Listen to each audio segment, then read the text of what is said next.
2026년 1월 5일 오전 9시 30분 메디슨 애비뉴에 위치한 JP모건 체이스 본사의 정적을 깨고 차가운 전화벨이 울려 퍼졌습니다. 전화를 건 사람은 CME 그룹의 마진 담당 직원이었으며 그는 은행의 운명을 바꿀 결정적인 소식을 전하기 위해 전화를 걸었습니다.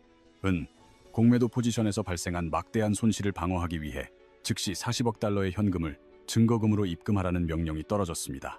평소라면 기계적으로 처리되었을 일상적인 거래였지만 오늘 월스트리트의 거인이라 불리던 이 은행에서는 심상치 않은 정적이 흐르고 있었습니다. 약속된 오전 10시가 지나고 10시 30분이 되었음에도 불구하고 은행의 금고는 굳게 닫힌 채 그 어떤 송금 반응도 보이지 않았습니다. 오전 11시 8분 세계 최대의 불리언 뱅크가 마진콜을 이행하지 못했다는 충격적인 소문이 거래소 바닥을 가로질러 빠르게 확산되기 시작했습니다. 우리는 이제 JP모건이 규제 당국이 요구하는 최소 자본 요건을 충족하는데 완전히 실패했음을 공식적으로 확인하게 되었습니다. 미국 역사상 처음으로 대마불사로 여겨졌던 거대 은행이 거래소에 대한 법적 의무를 다하지 못하고 기술적 부도 상태에 빠진 것입니다. 금융의 제왕이 쓰러졌으며 현재 월스트리트를 휩쓸고 있는 공포를 이해하려면 마진콜이라는 잔혹한 시스템의 실체를 먼저 들여다봐야만 합니다. 레버리지 거래란 타인의 자본을 빌려 포지션을 여는 행위이며 거래소는 안전장치로서 계좌에 일정 현금을 예치할 것을 요구합니다. 만약 은 가격이 온스당 85달러까지 급등하여 예측과 반대로 움직인다면 발생한 손실은 예치해둔 현금 담보를 순식간에 갉아먹게 됩니다. 이 과정에서 담보가 부족해지면 거래소는 즉시 추가 현금을 입금하라는 통보를 보내는데 이것이 바로 마진콜이라 불리는 공포의 메시지입니다. 만약 1시간 이내에 현금을 입금하지 못하면 거래소는 계좌의 제어권을 강제로 빼앗아 부채를 갚기 위해 모든 자산을 즉각 매각합니다. 수백만 미국인의 예금 자산을 관리하는 JP모건은 방금 자신들의 위험한 도박을 이어갈 현금이 더 이상 존재하지 않음을 시인했습니다. 수조 달러의 자산을 보유했다는 거대 은행이 고작 40억 달러의 현금을 마련하지 못했다는 사실은 현대 금융의 추악한 이면을 폭로합니다. 이것이 바로 부분지 불준비금 제도의 민낯이며 은행들은 장부상으로는 부유해 보일지 몰라도 실제로는 고객에게 줄 현금을 거의 갖고 있지 않습니다. 그들의 금고에는 당장 현금화할 수 없는 부동산과 가치가 폭락한 장기 채권, 그리고 정체 모를 독성 파생 상품만이 가득 차 있을 뿐입니다. 은 가격 폭등으로 부채는 기하급수적으로 늘어났고 금리 인상으로 인해 그들이 보유한 채권 포트폴리오의 가치는 바닥을 향해 추락하고 말았습니다. 결국 그들은 서류상으로는 자산가일지 모르지만 실질적으로는 단 한 푼의 현금도 융통할 수 없는 치명적인 유동성 함정에 빠졌습니다. 마진콜의 세계에서 오직 현금만이 유일한 생존 수단이며 이번 사태는 이 거대 은행이 이미 허울뿐인 상태로 운영되었음을 명백히 보여줍니다. JP모건이 끝내 마진콜 이행에 실패함에 따라 거래소인 CME그룹은 이제 법적으로 그들의 모든 포지션을 강제 청산해야 하는 의무를 지게 되었습니다. 이제 거래소의 컴퓨터 알고리즘은 JP모건이 보유하는 공매도 계약을 강제로 종료시키기 위해 시장에서 은을 대량으로 자동 매수하기 시작할 것입니다. 이 기계적인 알고리즘은 가격이 얼마인지 전혀 상관하지 않으며 오직 부채를 갚기 위해 기계적으로 시장가 매수 버튼만을 반복해서 누를 뿐입니다. 이것은 우리가 그토록 경고했던 슈퍼 스퀴즈의 강력한 연료가 되어 시장에 유례없는 거대한 가격 폭등을 불러오는 도화선이 될 것입니다. 우리는 이제 종이로만 거래되던 수십억 온스의 은이 실물 가치를 찾아 강제로 매수되는 역사적인 광경을 목격하게 될 준비를 마쳐야 합니다. 이러한 기계적 매수 압력은 은 가격을 수직으로 상승시킬 것이며 오늘이 지나기 전에 온스당 100달러라는 심리적 저항선을 가뿐히 돌파할 것으로 보입니다. 공매도 세력의 비참한 몰락은 곧 실물을 보유해온 롱홀더들에게는 거대한 승리의 축제가 시작되었음을 의미하는 상징적인 사건입니다. 하지만 JP모건은 고립된 섬이 아니며 전 세계 거의 모든 은행과 거래를 주고받는 핵심적인 거래 상대방이라는 점이 더 큰 문제입니다. 만약 그들이 최종 부도 처리된다면 뱅크 오브 아메리카에 돈을 줄 수 없고 이는 다시 시티은행으로 이어지는 치명적인 도미노 현상을 불러올 것입니다.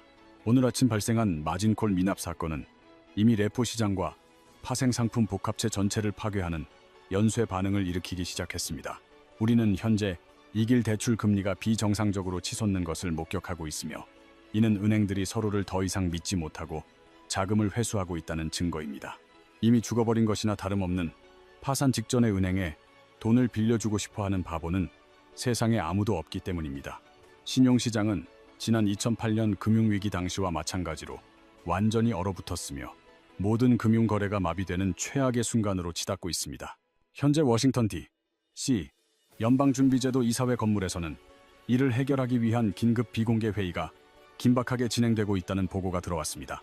건물 옥상에는 헬리콥터들이 쉴 새 없이 착륙하고 있으며 제롬 파월과 이사진들은 시장에 개입할지 여부를 두고 필사적인 결정을 내리고 있습니다. 그들에게 남겨진 선택지는 단 두 가지뿐입니다. JP 모건의 붕괴를 지켜보며 세계 경제를 파멸시키거나 아니면 수조 달러를 찍어내어 그들을 구제하는 것입니다.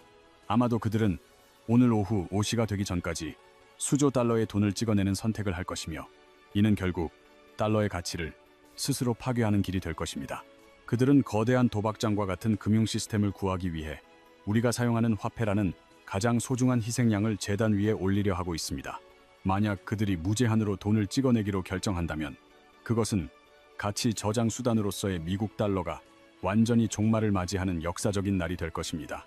이것은 일반 예금자인 당신에게 드리는 가장 시급하고 중요한 경고이며 JP 모건이 지급 불능 상태라면 당신의 돈 역시 위험에 처했다는 뜻입니다.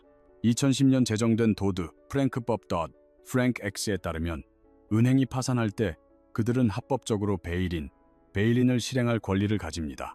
이것은 당신의 예금 계좌에 있는 현금을 은행의 주식, 즉 파산한 기관의 휴지 조각이나 다름없는 지분으로 강제 전환한다는 것을 의미합니다. 당신은 이제 현금을 가진 예금자가 아니라 무너져가는 실패한 금융기관에 돈을 떼일 위기에 처한 무담보 채권자가 된 것입니다.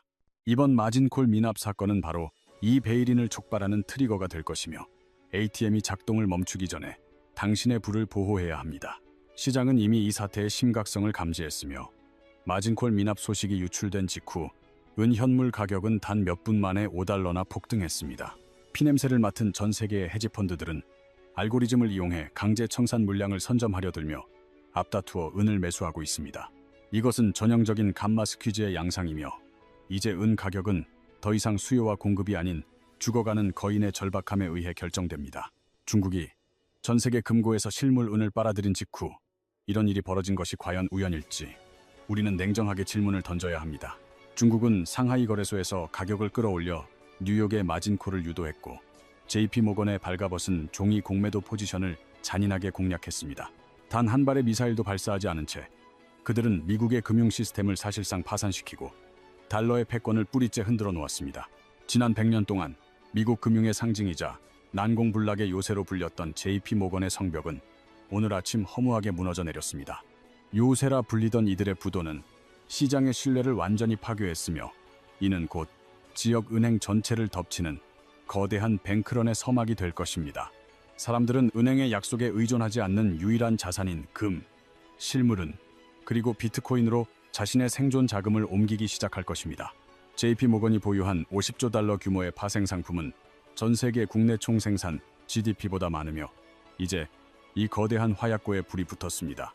40억 달러의 마진콜 미납이라는 작은 불꽃은 결국 50조 달러 규모의 파생 상품 연쇄 부도를 일으키는 도화선이 될 것이기 때문입니다.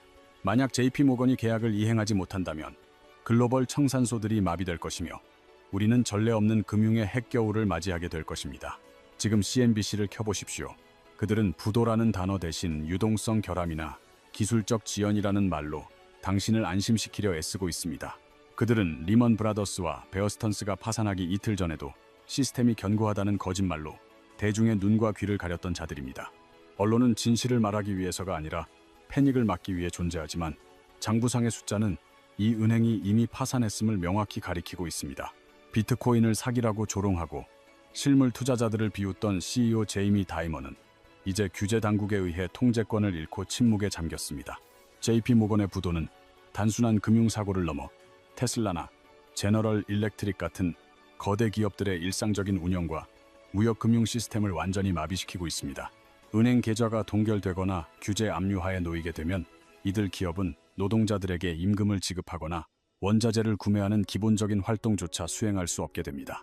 실물 경제는 신용이라는 윤활유로 돌아가지만 그 신용기계가 고장나면서 이제 금융위기는 잔인한 경제 대공황의 영역으로 진입하기 시작했습니다.